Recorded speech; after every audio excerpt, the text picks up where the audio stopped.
And again, the cesarean births for macrosomia increase the risk of the newborn having the tachypnea. Hypocalcemia is a total serum calcium concentration of less than 7 milligrams. The ionized calcium of less than 4 milligrams at term.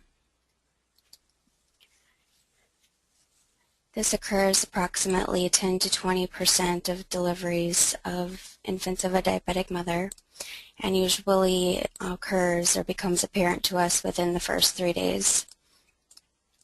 This is caused by lower concentration of the parathyroid hormone and is more prevalent in prematurity, asphyxia, respiratory distress syndrome, and infected infants.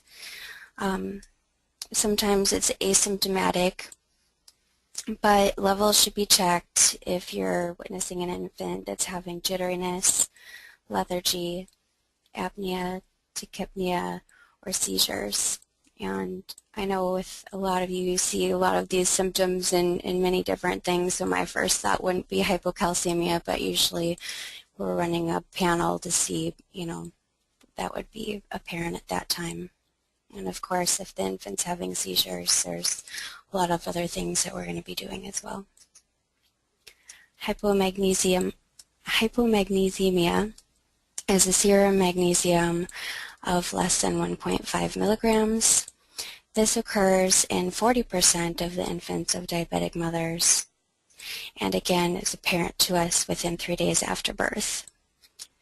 This is usually caused by urinary loss related to diabetes, so the mom is losing all of the magnesium as she has a higher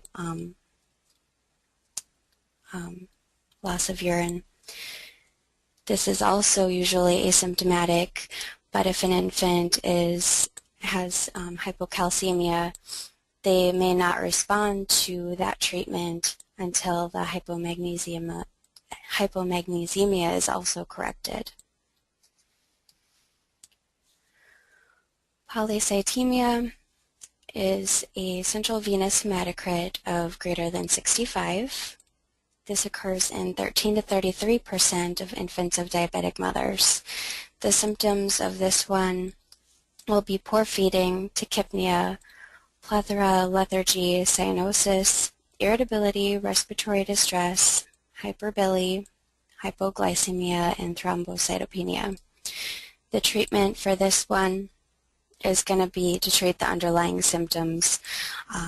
We're going to hydrate them, put them on some phototherapy, and if it's severe enough, they'll be also doing a partial exchange transfusion.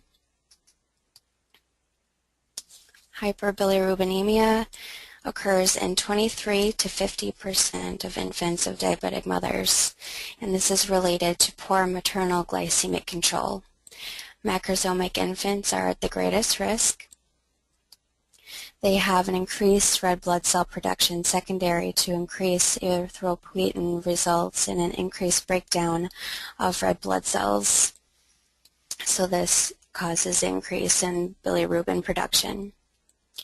The relative immaturity of hepatic bilirubin conjugation and excretion contributes to this process. So the excess hemolysis results from the glycosylation of erythrocyte membranes. Polycythemia and prematurity are contributing factors. So for treating the baby with the hypobilirubinemia, we're going to encourage that early breastfeeding, adequate hydration and nutrition. So breastfeeding often. If it's severe enough, they're going to be in the NICU on phototherapy. We're going to be doing a lot of family education. So you can see the baby here. It's got the cute little glasses on. If it's severe, they'll be ordering an exchange transfusion. And then we also want to make sure that we're having appropriate follow-up after discharge. And I just put on a a chart here showing the curve.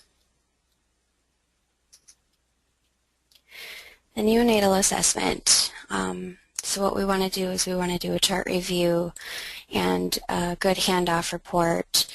We want to make sure that we're including if the mother is gestational diabetic, if she's type 1 diabetes, what the baby's gestational age is, the outcomes of previous pregnancies, very important to know, estimation of fetal size if available, how well her diabetes was controlled prenatally, if we have a recent A1C level, any recent blood glucose levels, if we're monitoring mom's blood glucose, results of any screenings or diagnosis that she had prenatally, and as well as any genetic evaluations that she may have had done.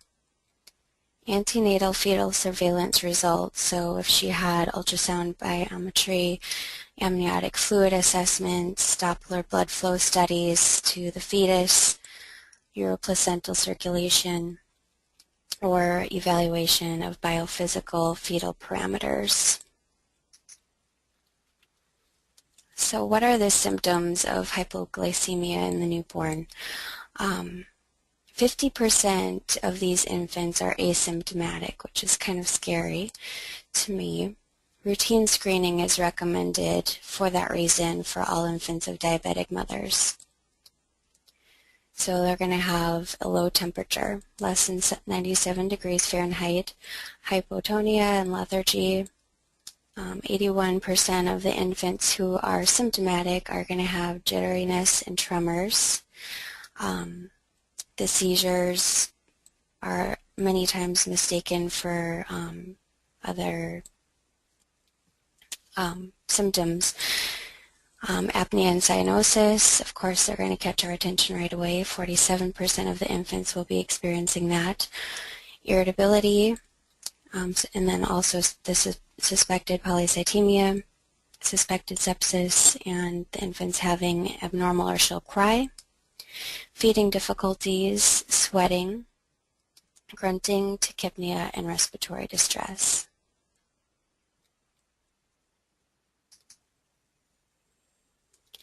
The etiology of hypoglycemia is inadequate substrate or supply of glycogen stores, abnormal endocrine regulation of glucose metabolism, and increased rate of glucose utilization. So the supply that they're getting from mom of the glucose gets cut off and their body is still left out there, using it up. So that's how the hypoglycemia occurs. Stress also contributes to hypoglycemia.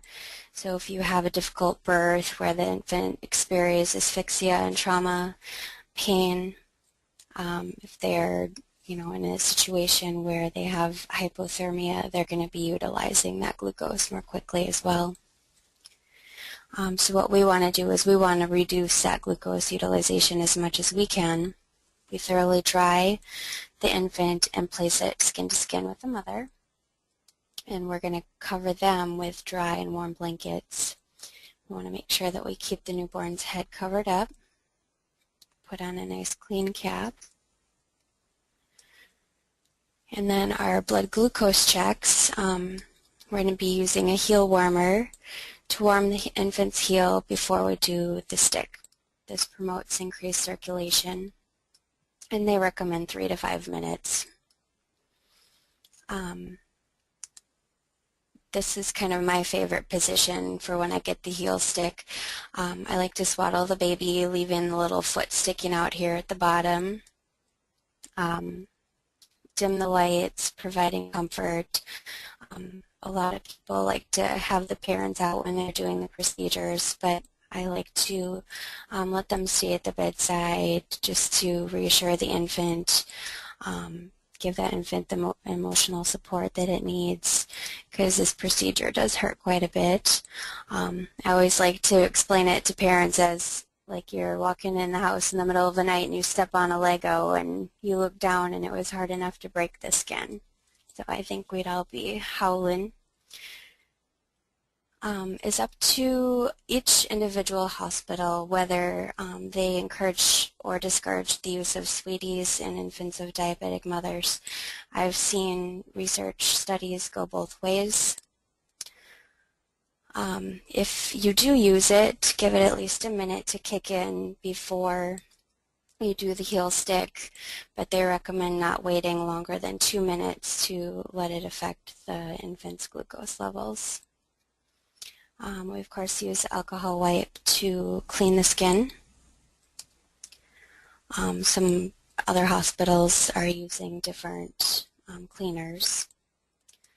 Let it completely dry.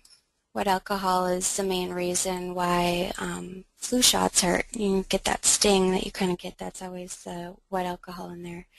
And we want to wipe away the first drop of blood. The alcohol or other substances left on the skin can throw off the glucose levels. And this little diagram down here at the bottom shows the recommended sites for the stick itself right on the outside of the bottom of the foot. Family education. I think we've all seen this mom here just freaking out. She doesn't know what's going on, what we're doing. So it's really important that we educate the families. What are you doing? Why are we doing it? You know, kind of what to expect next. And we can even start this as early as the first prenatal visit. You know, what to expect after their baby's born, what to expect at the time of delivery, after their baby is delivered, and again, we're going to educate them with each glucose check that we do.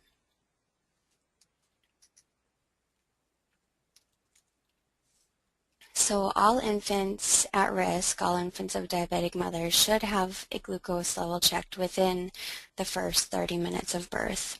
Depending on your facility's policy, checks are usually recommended, again, within the 30 minutes of delivery, at 1 hour of life, at 2 hours of life, and then we continue to check the bedside blood sugars and treat as appropriate until it's within normal limits, times 4. In preemies, if they have a blood glucose level less than or greater than 45, we can proceed with normal IV fluids or with feeding. If their blood glucose level is between 30 and 45 and they are asymptomatic, we can proceed with normal IV fluids or feedings, and then we'll want to recheck it again 30 minutes afterwards. If their blood glucose is less than 30, we want to recheck the bedside glucose and send a serum level to the lab. If they're asymptomatic, we proceed with the normal IV fluid and feeding. If they are symptomatic, we're giving IV glucose. The usual dose for that is 1 to 2 mLs per kilogram, and then we will proceed with the normal IV fluid and or feeding and recheck again in 30 minutes.